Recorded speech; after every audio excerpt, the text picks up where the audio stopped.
এই ভিডিওটা করার একটা পারপাস হচ্ছে আমি চেয়েছিলাম যে আমার কমফোর্ট জোন থেকে বের হয়ে একটা ডকুমেন্টারি ক্রিয়েট করার জন্য।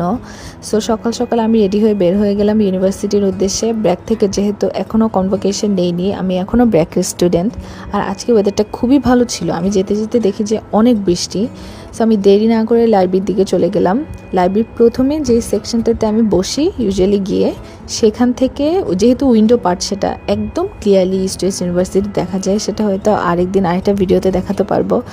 সো বেলা 3-4টার দিকে আমি এই সেকশনে মুভ করি, যেহেতু আমার ল্যাপটপ চার্জ দেওয়া দরকার ছিল। অ্যান্ড বাই দিস টাইম আমার কাজ অলমোস্ট 60% ডান। সো সন্ধ্যা হয়ে গিয়েছিল। সন্ধ্যার সময় লাইব্রেরিতে তেমন স্টুডেন্ট থাকে না, আমরা 4-5 জন ছিলাম পুরো লাইব্রেরি মিলে। আর যেহেতু আমার হাঁটাহাঁটি কম হয়েছিল, সো আমি একটু হাঁটাহাঁটি করছিলাম, পায়চারি করছিলাম। এখানে উপর থেকে আমি ব্র্যাকের যে আমাদের একটা নিজস্ব বিড়াল আছে ব্র্যাকের, আমরা সবাই মিলে বিড়ালটাকে পালি। সো ওকে আমি দেখছিলাম উপর থেকে। আর আমার যে বাকি 40% কাজ বাকি ছিল, সেটার জন্য আমি একটা ইন্ডিভিজুয়াল পড বুক করেছিলাম।